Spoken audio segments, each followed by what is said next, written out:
Ya, Peggy Setiawan ini mempunyai akun Facebook namanya Peggy Setiawan. Ya. Namanya Peggy Setiawan. Ini akun Facebooknya. Nah, 21 Mei Peggy Setiawan ditangkap dan beberapa hari kemudian, ya, setelah ditangkap, akun Facebook Setiawan ini masih ada. Bahkan setelah ditangkap, setelah tahu bahwa itu Peggy Setiawan, netizen beramai-ramai mencari akun Facebook Setiawan.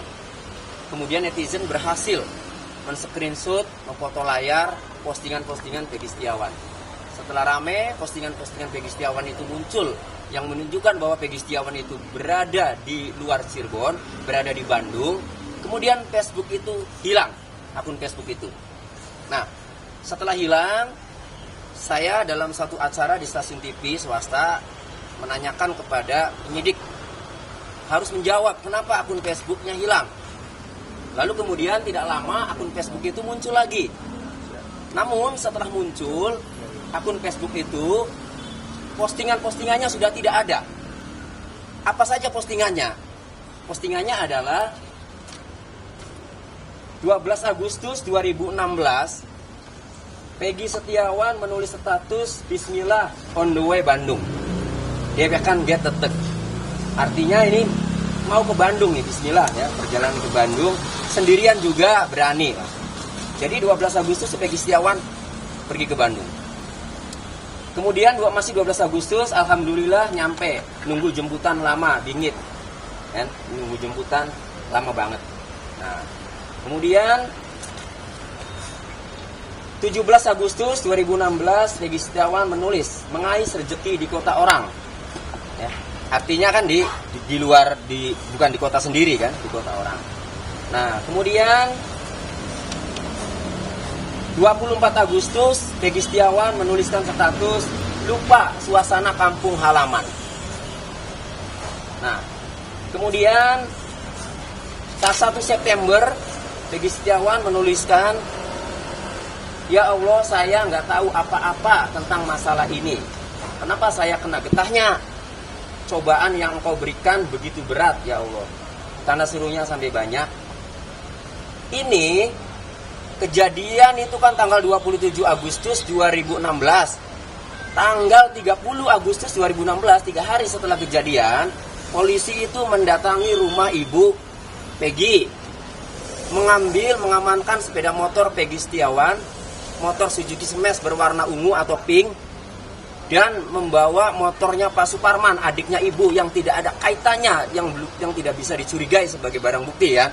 Nah, tetapi kemudian motor tersebut dua-duanya belum dibalikin, terutama yang punya Pak Suparman yang dipakai dipinjam oleh polisi ya untuk menyetep, karena motornya Peggy Setiawan ini sudah rusak sebulan yang lalu, nggak bisa jalan sehingga perlu disetep ya Bu. Minjem lah motor buat nyetep, akhirnya dua-duanya dibawa sampai sekarang motor Jupiter itu tidak dibalikin. Ibu bercerita lah, mengabari ke Peggy Setiawan melalui bapaknya bahwa ada polisi mengambil motor dan dituduh membunuh.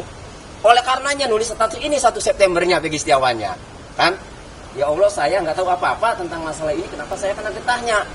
Cobaan yang memberikan begitu berat loh. Ini setelah dikabari oleh ibu, setelah polisi datang ke rumah kan, 30 Agustus 2016. Jadi jelas postingan ini ya menunjukkan bahwa memang Peggy Setiawan tidak tahu apa-apa dan berada di Bandung.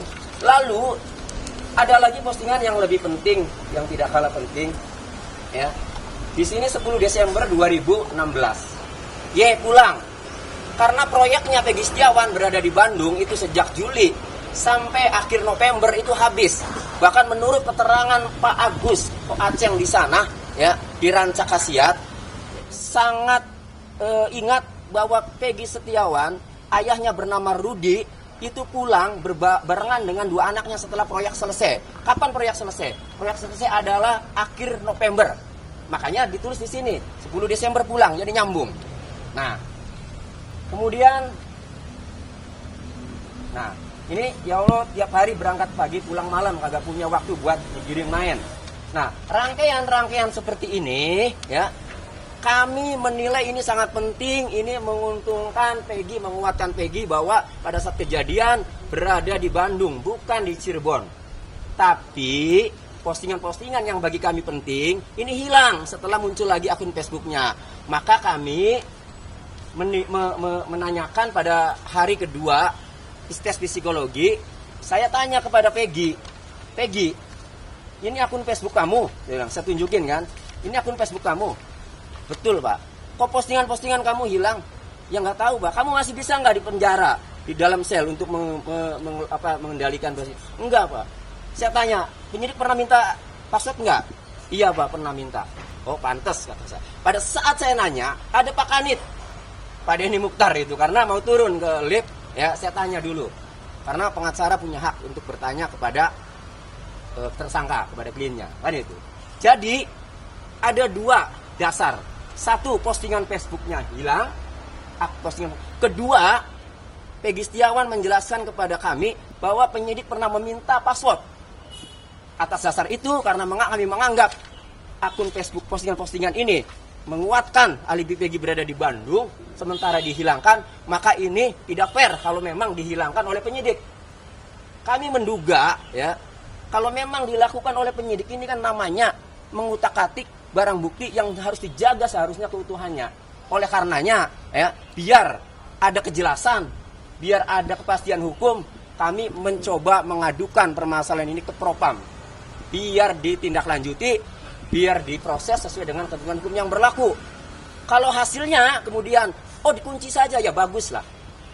Kemudian tapi kalau hasilnya, ya kemudian ternyata ada penyalahgunaan wewenang atau benar ada yang menghapus kan, ya berarti tadi menurut Pak Agus yang menerima laporan itu, ya dugaannya penyalahgunaan wewenang kalau memang benar diutak-atik. Kami hanya menduga karena ada proses hukum, ada jalurnya. Kalau kami teriak-teriak saja, maka tidak ada kepastian hukum. Makanya kami adukan ini biar ada kepastian hukum, ya. Jadi ini belum tentu juga, ya. Misalnya penyidik ini, kita makanya kami melaporkan ini biar ada kepastian hukum, ya. Kami hanya menduga karena dasarnya tadi akun Facebooknya postingannya hilang, kemudian menurut Peggy Setiawan penyidik meminta password, maka wajar kami mencurigai, gitu ya. Nah ini tanda terima laporannya. Angkat Pak. Tahan Bang.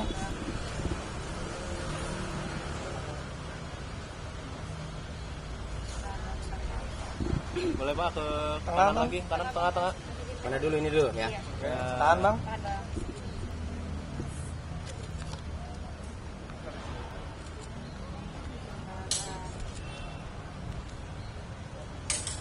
Ya, ganti sini.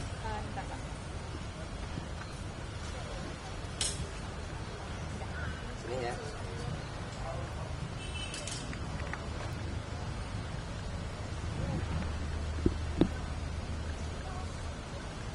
Sudah. Siap.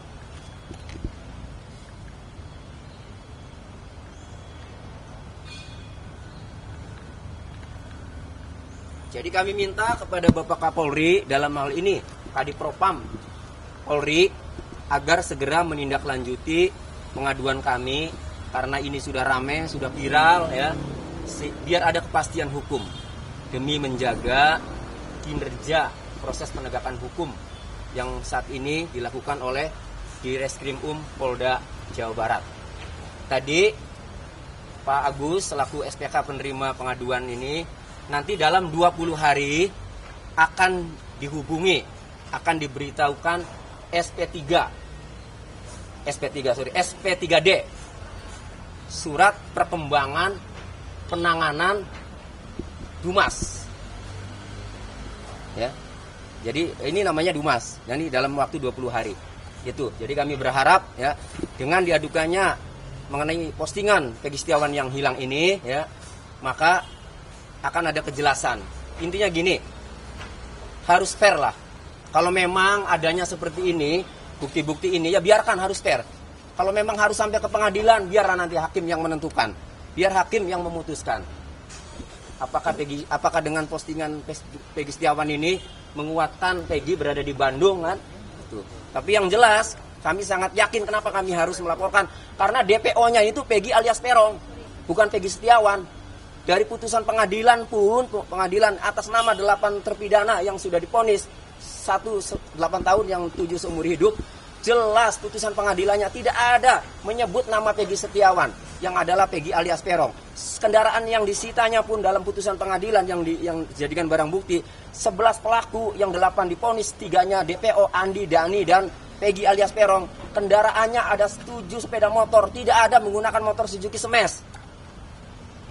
Peggy alias Peron di situ perannya menggunakan motor Vario warna hitam. Ibu, Peggy punya motor Vario warna hitam nggak, Honda? Enggak. Ibu, Honda Suzuki Smash yang disita pada saat 30 Agustus 2016 itu sudah lama rusak ya? Ya, udah sebulan lebih rusak. Iya. Ibu pada saat polisi datang menanyakan ke ibu, ya, Peggy Setiawan berada di mana, Peggy? Ibu jawab ya, di mana? Ya, ada di Bandung. Di Bandung, kerja. Kalau yakin dari dulu, kenapa tidak ditangkap gitu loh? Penyidik itu pinter-pinter, penyidik Indonesia itu. Penyidik Polri itu pinter-pinter, kenapa nggak ditangkap? Bila udah rame, sekarang kekejar-kejar dengan keramaian ini. Oke, silakan ada pertanyaan. Pak, katanya juga akan ke KPK. Iya. Hari ini nanti jam 12 ya, kami ke KPK. Ke KPK ini kaitannya dengan karena menjelang sidang pra peradilan Peggy Setiawan, kami hanya antisipasi saja agar KPK mengawasi, memonitor aparat penegak hukum yang terlibat dalam proses pra peradilan Peggy Setiawan nanti. Itu. Ya, rekan-rekan paham lah udah. KMA juga. Nah, ke MA karena di Mahkamah Agung ada kewenangan dari unit ya Mahkamah Agung namanya Bawas, Badan Pengawasan Hakim ya di Mahkamah Agung. Maka kami minta ke Ketua Mahkamah Agung nanti jam 14 siang ini agar mengawasi jalannya persidangan pra peradilan. Supaya ini upaya kami. Karena kami yakin klien kami ini tidak terlibat dalam pembunuhan Vina Eki, sehingga kami memerlukan pengawas-pengawas ya yang memang mempunyai otoritas untuk mengawasi semua. Upaya kami semua lakukan. Kalau kami sudah melakukan upaya semua, kemudian masih tetap, ya sudah berarti kami lihat nanti kami bela nanti di perkara, di pokok perkara pemeriksaan atau sidang di pokok perkara Peggy nanti kan. Kalau ternyata di prapidnya itu kemudian sudah diawasi masih saja ditolak kan gitu. Nah, tapi kami yakin sebenarnya, makanya karena kami yakin kami memerlukan bantuan institusi yang mengawasi itu. Itu aja sebenarnya. Tidak ada kami mencurigai atau menemukan, enggak ada. Cuma kami antisipasi saja. Itu.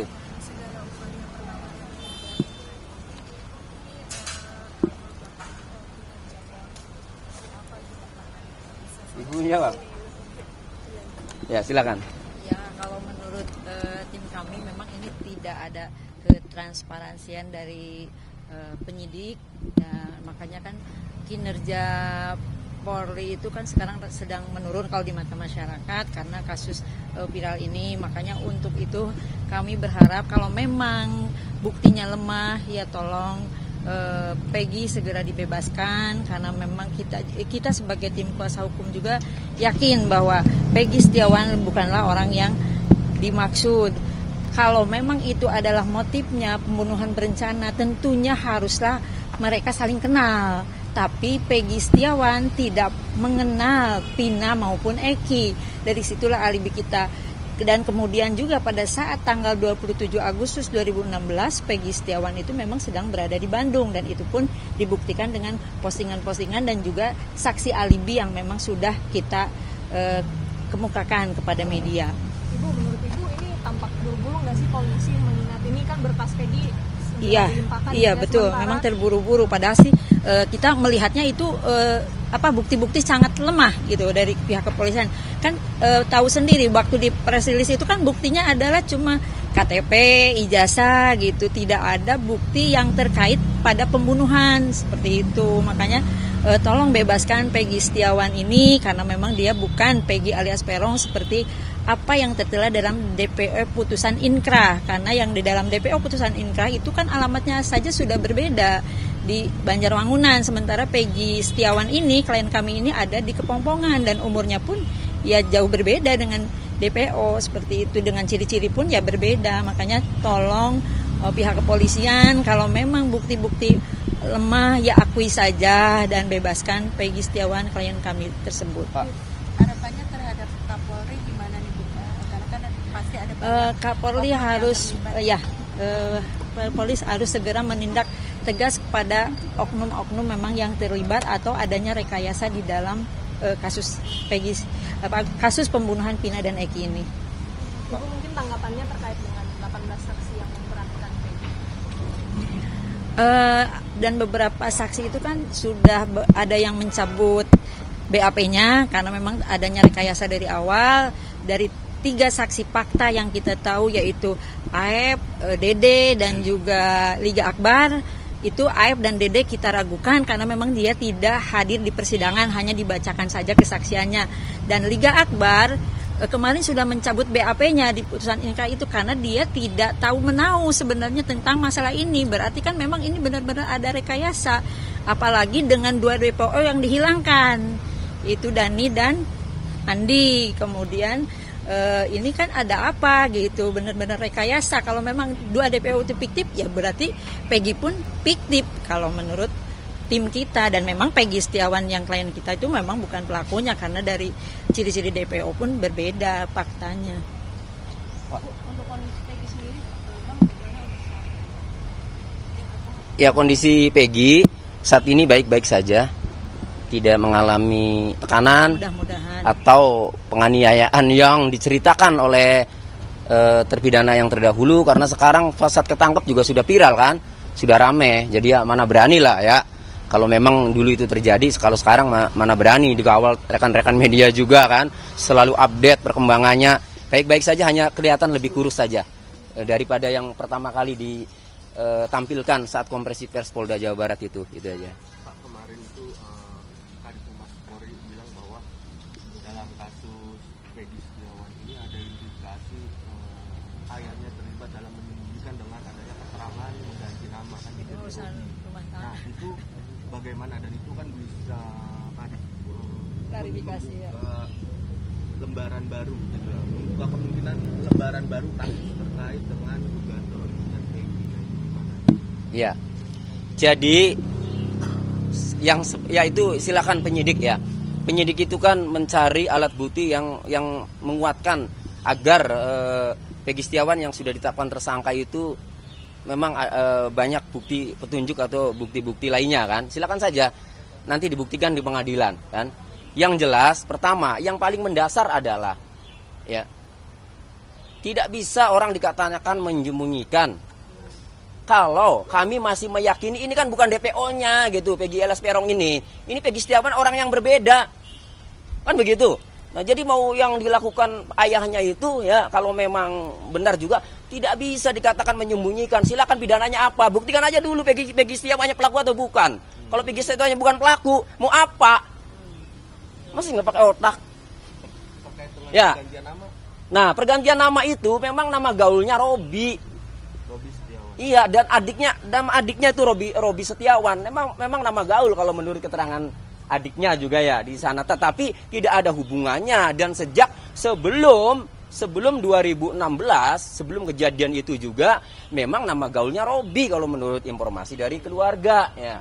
Jadi tidak ada itu hubungannya, itu sangat gini. Dangkal ya kalau kemudian gara-gara ganti nama lalu dicurigai kan. Pokoknya dulu nih, ini yang paling penting, penyidik dalam putusan pengadilan ya yang sudah berkekuatan hukum tetap atas nama 8 terpidana tidak pernah menggali motif. Padahal yang namanya pembunuhan berencana itu digali motifnya. Tidak ada orang tiba-tiba datang nggak kenal kemudian membunuh, itu tidak ada. Apalagi pembunuhan berencana. Merencanakannya kan sejak kapan? Bagaimana merencanakannya? Apa motifnya? Apa sakit hatinya? Tidak ada di putusan pengadilan. Makanya Pak Arianto semalam dalam salah satu acara di iNews mengakui itu janggal. Dari penyidikan, penuntutan sampai putusan janggal dengan bukti, dengan dakwaan seminim itu. Tapi karena udah diputus, ya kita hormati kan begitu. Nah kali ini, nanti dulu kalau mau asal-asal aja putus. Dibela sama tim hukum, dipantau sama media kan. 18 saksi yang tadi memberatkan, ya silakan saja, itu kan penyidik tadi mengumpulkan alat bukti yang menguatkan atas sangkaannya. Tapi di pengadilan jangan coba-coba. Saya akan cecar itu satu persatu. Dari mana memberatkannya? Pak, coba boleh konfirmasi lagi Pak yang kemarin yang sempat disampaikan. Itu polisi juga bilang bahwa pada saat mengaku kepada ibu kos ayahnya Peggy itu bilang bahwa itu bukan anaknya tapi keponakannya itu, apakah ada klarifikasi? Ya itu urusan internal keluarga ya. Jadi itu urusan internal keluarga, karena ya nggak apa-apa lah dibuka sedikit, karena bapaknya Peggy juga di sana kan ada perempuan lain ya. Ya jadi mungkin ya supaya untuk menutupi, ya memang udah sampaikan juga kan nama Polda kan, emang seperti itu kan. Ya memang faktanya itu memang ada istri lain kan. Jadi mungkin untuk itu. Tapi kan tidak ada ya dengan kaitannya dengan menyembunyikan Peggy, tidak ada kaitannya dengan Peggy melakukan tindak pidana, tidak ada. Kan saya bilang pelakunya saja belum tentu itu Peggy Setiawan. Sehingga tindak tanduknya yang dilakukan tidak bisa dikatakan melakukan tindak pidana. Masa nggak cerdas? Itu kan, buktikan dulu dong di pengadilan nanti kan. Istrinya yang dirugikan gitu, harusnya yang bergerak itu yang melaporkan itulah istrinya, ibunya Peggy, karena memang yang dirugikan dengan Pak Rudi mengatakan bahwa dia masih single kepada istri keduanya, ya itu kan harusnya yang melaporkan Ibu Kartini, karena ini kan deliknya aduan. Kalau polisi kan nggak ada urusannya dengan itu, nggak ada urusannya dengan masalah keluarga. Yang dirugikan dalam masalah keluarga dan dengan menyembunyikan Pak Rudi status pernikahannya dengan Ibu Kartini, ya dirugikan kan Ibu Kartini. Jadi Ya. harusnya ya Ibu Kartini dong yang lapor. Tidak ada orang lain yang bisa melaporkan temuan-temuan itu kecuali istrinya Betul. Pak Rudi. Istrinya Pak Rudi, orang sama-sama lagi berjuang bagaimana anaknya ini yang tidak melakukan kemudian ditangkap, ingin bisa bebas ya Bu. Mana ada lah inisiatif untuk melaporkannya Bu. Justru sama-sama berjuang bagaimana anaknya ini bisa bebas dari sangkaan. Itu ya, jadi kembali harusnya penyidik itu ya sejak awal itu menggali motif. Apa nih motivasinya? Kalau pembunuhan berencana itu pasti ada dendam. Apalagi melihat dari visum, dari autopsi, luka-lukanya ini kan banyak. Artinya kalau banyak itu kan sedemikian rupa ya, saya berdasarkan fakta visum et repertum ya. Nah berarti orang itu dendam. Kalau dendam itu punya masalah. Kalau punya masalah itu berarti saling kenal. Kenapa nggak digali itu gitu loh, waktu putusan pengadilan yang lama? Kenapa langsung saja begitu ada informasi dari AF ya, kemudian diamankan 8 orang, nah kemudian ujuk-ujuk langsung jadi tersangka dan diadili kan. Belakangan muncul Liga Akbar, kesaksiannya juga mengaku diarahkan oleh Pak Rudiana. Oleh karenanya tadi ya kami sepakat meminta kepada Bapak Kapolri ya agar ini terungkap jelas, masyarakat Indonesia juga menanti Pak Rudiana yang saat ini diperiksa Propam, Bapak Kapolri segera mengumumkan status hukum Rudiana. Apa hasil pemeriksaannya? Tidak mengurangi empati saya bahwa anaknya menjadi korban, tetapi proses hukum juga karena sudah muncul. Bapak Kapolri harus segera mengupdate, mengumumkan apa status hukum Pak Rudiana. Itu ya.